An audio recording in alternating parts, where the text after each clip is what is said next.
তো দেখো আমরা বেরিয়ে পড়েছি তিনজনা মিলে বাজার করতে, মানে সকালবেলা উঠে বাজার করতে, মাছটা আনতে। দেখা যাক কি বাজার করা যায়। তো দেখো মাছের বাজারে চলে এসেছি। এটা হচ্ছে আমাদের বাপের বাড়ি, ওখানে হাট। এই ফার্স্ট টাইম আমি হাটে গিয়ে বাজার করছি, কোনোদিন এত বড় হয়েছি কোনোদিন যাইও নি। তো দেখো মাছ নিচ্ছি। তো মেয়েকে জিজ্ঞেস করছি কি মাছ নিবি বল, মেয়ে বলছে, মেয়ে যাই দেখছে বলছে এটা ওট সেটা। তো যাই হোক এখান থেকে কিছু মাছ নিয়ে নিলাম। আর একটা মাছওয়ালার কাছ থেকে এখান থেকে কিছু সবজি নিচ্ছি, শসা নিচ্ছি, টমেটো, মানে টুকটাক যেগুলো বাজার বাড়িতে আছে, যে মা বললো বেশি কিছু নিবি না, তো অল্প করে মানে কিছু যেগুলো খুবই দরকার সেগুলো সব নিয়ে নিলাম।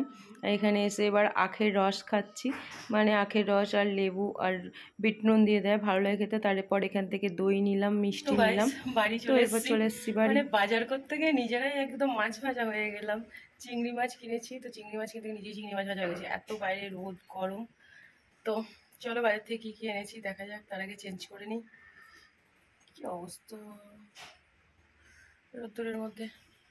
তো চলো, এই যে চিংড়ি মাছ আনতে গিয়ে নিজেই চিংড়ি মাছ নিলাম। চিংড়ি মাছ অন্য ছিল সেগুলো তো নিলাম না, দেশিটা পাওয়া যায় না সচরাচর। আমরা ধরো বর্ধমান দেশিটা সচরাচর পাই না টপ করে, মানে বর্ধমান বাজার করতে গেলে হয়তো ছোটো ছোটো আছে, কি ভাজবে তার মধ্যে নিয়েছে। এখানে হাটে গেলাম, এই ফার্স্ট টাইম হাটে গেলাম বাজার করতে। দেখো দেশি চিংড়ি, আর এটা কি বলে মৌরলা, আর মানে পুঁটি একটা দুটো আছে। আর এটা হচ্ছে ইয়ে কী বলে রুই মাছ। আর কুমড়ো নিয়েছি, ভেন্ডি নিয়েছি, শশা নিয়েছি, পালং শাক নিয়েছি, টক দই নিয়েছি, আর কিছু বাড়িতে চিংড়ি সব কিছুই আছে। হ্যাঁ এই কটা নিয়েছি। লাউ শাক, এটা লাউ শাক। দেখা যাক এবার কী কী মেনু হয় আজকে সানডেতে। প্রতিদিনই তো মানে মাটন চিকেন কিছু কিছু খাওয়া দাওয়া হচ্ছে, আজকে করবো এইসব মাছ আর সবজি আইটেম। তো চলো কি রান্না করা যায় সেটা দেখা যাবে। গাইস দেখো এদিকে রান্না বসে গেছে। তো লাউ শাকটা এটা ঘন্ট করবো, শাক আলু বেগুন গাজর কুমড়ো দিয়েছি, এটা ঘন্ট করা হয়েছে, সেদ্ধ করে নিলাম। এটা সেদ্ধ করে মানে ভাপিয়ে নিয়েছি, এবার এই জলটা ছড়াবো। তো আমি কড়াই বসিয়ে দিয়েছি, কড়াই বসিয়ে দিয়ে দেখো তেল দিয়ে দিয়েছি। মানে এটা শাক ঘন্টটা করবো না, এটা লাউ শাক বাটা করবো, তো তার জন্য আমি কড়াই তেল দিয়ে দিয়েছি। লাউ শাক বাটা মানে লাউ শাকের পাতা দিয়ে বাটাটা করবো, তার জন্য আমি এখানে সব মশলা দিয়ে লাউ শাকগুলো দিয়ে দিয়েছি, দিয়ে এটা একটু হালকা ভাজা ভাজা করে নিচ্ছি। তো দেখো আর শাক এমনই জিনিস, জল না দিলেও দেখবে শাক থেকে একটা জল বেরিয়ে আসবে। তো এটা আমি একটু নাড়াচাড়া করে ভাজা ভাজা করে নেবো। আমি ঘন্টটা বসিয়ে দিয়েছি, এর মধ্যে মশলা সেরকম কিছু অ্যাড করবো না, একদম হালকা মশলা দিয়ে রান্না করবো। একটু হলুদ গুঁড়ো, একটু জিরে গুঁড়ো আর কালো জিরে আর একটা লঙ্কা ফোড়ন দিয়েছি। তো আমার শাক ঘন্টটা রেডি। তো তাহলে লাউ শাকটা আমি এদিকে দেখো ভেজে রেখেছি, এবার এটাকে পেস্ট করতে হবে। তো লাউ চিংড়ি বানাবো বলে দেখো চিংড়ি মাছটা বেছে ধুয়ে একটু নুন হলুদ মাখিয়ে নিলাম। এদিকে লাউটা কাটা হয়ে গেছে, আর এবার কড়াই বসিয়ে মানে চিংড়ি মাছটাকে ভেজে নিই। এই চিংড়ি মাছ মানে হাট থেকে কিনতে গিয়ে মানে নিজের চিংড়ি মাছ গেলাম, এত গরম আর রোদের জোর, তার জন্য আবার হাট করতে করতে এখানে আবার রাখে রস খেয়ে ঠান্ডা করলাম, মাথা পেট দুটি ঠান্ডা করলাম মন। তো যাই হোক হাটে প্রথম গেলাম, বর করলো বলে চলো কিছু বাজার করে নিয়ে আসি। আমরা আছি বাপের বাড়িতে, আমাদের বাড়িতে নেই, মানে বাড়িতে থাকলে ওই বাজার বাজার দিন এখানে এসেছি, মানে এখানে এসেছি যে বলে চলো বাজার করে নিলাম। রান্না বান্না হবে কিছু বের করা যাচ্ছিল না, বাজার রান্না বান্না করছি, কি করবো কিছু করার নেই। জল আছে তো বন্ধুরা দেখো একদম পুরি রান্না হচ্ছে, গরমে রান্না করার যা ঝামেলা। এদিকে আমি লাউ চিংড়িটা বসিয়ে দিলাম, একটু কালো জিরে ফোড়ন দিয়েছি, লাউটা একটু ভাজা মানে ভাজা ভাজা করে নিচ্ছি। এদিকে কোনো কিছু মশলা দিয়ে একটা কাঁচা লঙ্কা দিয়ে একটা তেজপাতা একটু ভেজে নিচ্ছি, ভেজে নিয়ে হালকা মানে এর থেকে আমি লাউ লাউ এবার যে কোনো শাক থেকে জল দেবো, এর থেকে জলটা বেরিয়ে ওই জলটা একটু সেদ্ধ হয়ে যাবে। তো বন্ধুরা দেখো আমার লাউ চিংড়ি অলরেডি রেডি। লাউ চিংড়ি কি বলবো, একদম মালাই চিংড়ি হয়ে গেছে, দুধটা একদম পুরো দেখো গাঢ়। এখানে আমি গরুর দুধ দিইনি, যেহেতু গরুর দুধ বাড়িতে নেই, আমি দিয়েছি আমল দুধ। তো অলরেডি রেডি। আর লাউ চিংড়ি রান্না হচ্ছে না যুদ্ধ হচ্ছে জানি না, লাউ চিংড়ি অলরেডি একটু মিষ্টি হয়, তো হালকা হালকা একটু মিষ্টি দিয়েছি। তো লাউ চিংড়ি দেখি একটা গোপাল ভাঁড়ের একটা গল্প আছে না, লাউ চিংড়ি মানে গোপাল ভাঁড়ের পিসিমা করেছিল লাউ ঘন্ট, সেখানে গোপাল ওর পিসিমাকে খেঁচানোর জন্য চিংড়ি নিয়ে গিয়ে ছেড়ে দিয়েছিল। গল্পটা খুব মনে পড়ে, ছোটবেলা দাদু বলতো খুব আমাদেরকে। তো যাই হোক আমি এদিকে রেডি করে ফেলেছি অলরেডি, আমার দুটো রান্না রেডি। আজকে লাউয়েরই রেসিপি আছে, লাউ শাকের রেসিপি বেশি।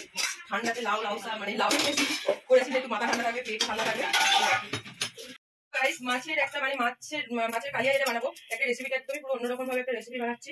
তো এখানে দেখো কড়াই গরম হয়ে গেছে, অনেকটা পরিমাণে কড়াই তেল দিয়ে দিচ্ছি, যেহেতু কড়াই তেলটা ভালো করে গরম হয়ে যায়। আর একটা আপনারা ফলো করবেন, মানে সবাই কি বলছি, তো কড়াই মাছ ভাজার আগে গরম তেলে মানে তেলটা গরম হয়ে যাওয়ার পর অল্প একটু নুন দিয়ে দেবেন, তাহলে মাছগুলো ভাঙবে না আর কড়াইয়ের মধ্যে লেগে যাবে না। এটা আমি করি, তো এটা আপনারা এই টিপসটা ফলো করতে পারেন, কাজে লাগবে। তো এখানে দেখুন মাছগুলোতে আমি হলুদ আর হচ্ছে লাল লঙ্কার গুঁড়ো, মানে যেটা হচ্ছে রেড চিলি পাউডার, ওটা আর সর্ষের তেল আমি এটা ম্যারিনেট করে রেখে দিয়েছিলাম মোটামুটি আধ ঘন্টার থেকেও বেশি।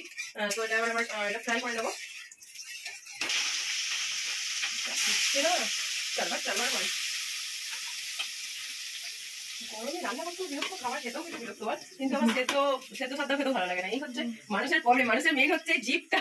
এই জিপটা ঠিক মানুষ কোনোদিনই করতে পারবে না। একরকম আইটেম হলে খাওয়া যাবে না, ডাল একটু আলু পোস্ত হলে সেটাও বেজার বিরক্ত, একটু সেদ্ধ সাদ্দা হলে সেটাও বেজার বিরক্ত, মুখরোচ চাই, মুখরোচ না হলেও খারাপ, আর হলেও আমার পেটের সমস্যা, সব দিকেই জানা। তো যাই হোক, চলো রবিবার বলে কথা, কালকে তো চিকেন টিকেন খাওয়া হয়েছে এবং আজকে ওই জন্য এই সব কিছু মাছ আর শাকসবজি দিয়ে আইটেম বানালাম। তো চলো দেখা যাক কি হয়। তো গাইস দেখো, এই যে এটা কি মাছ, মৌরলা মাছটাকে আমি একদম সবকিছু দিয়ে মানে পেঁয়াজ, আদা, রসুন, টমেটো কুচি, একটু অল্প একটু জিরে গুঁড়ো, একটু সর্ষে গুঁড়ো সব দিয়ে দেখো ম্যারিনেট করে রেখে দিয়েছি। এটাকে আমি এই লাউ পাতার মধ্যে দিয়ে এটাকে আমি ভাপাবো। লাউ পাতার মধ্যে দিয়ে এটা কাঁচা সর্ষে তেলও দিয়ে দিয়েছি অলরেডি, আর কিছু এটা দেবো না, জাস্ট লাউ পাতার মধ্যে এটাকে এবার ভরে বেঁধে আমি এটাকে মানে ভাপে করবো। তো দেখতে থাকো রেসিপিটা, মানে এটুকুই বললাম, রেসিপি জানতে হলে পরবার তোমরা কমেন্ট সেকশনে আসলে বলবে, আমি রেসিপি পরে আবার দিয়ে দেবো। তো যাই হোক, এটাকে এখন বানাবো, তো থাকো, সঙ্গে থাকো। দেখো এই দিকে আমার নিউ স্টাইলে মাছের কালিয়া বসে গেছে, আর এদেরকে দেখো আমি বললাম লাউ পাতায় একটু মুড়ে দিতে পারবে, এরা দুজনে দেখো যুদ্ধ জাওয়াজ করছে এখানে, সুতো এনে ঝাঁটার কাঠি এনে এনে কি করে ভেবে পাচ্ছে তোমাদের মতো বেঁধে দাও আমাকে। তো এখন এক গাদা সুতো যাচ্ছে, মানে খাবার খাওয়ার সময় সুতো খুলতে খুলতে মানুষের বেচার বিরক্ত হয়ে যাবে।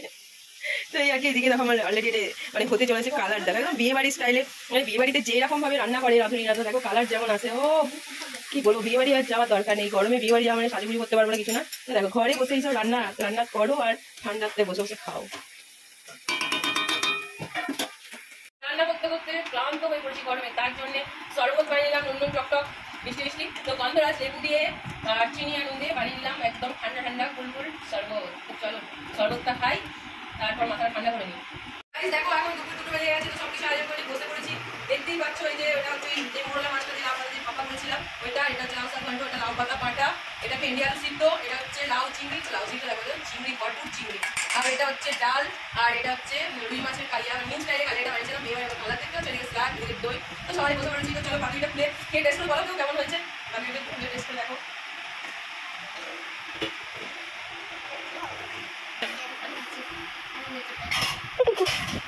সত্যি গাইস টেস্টটা খুব সুন্দর হয়েছে, মানে ভাবতে পারি যে এত সুন্দর টেস্ট হবে। পুরো সব কিছু কাঁচা নিয়ে আমাদের মধ্যে ঢুকিয়ে বেঁধে দিয়েছিলাম, যে টেস্ট করে মানে এটাকে ভাবিয়েছি, খুব সুন্দর টেস্ট।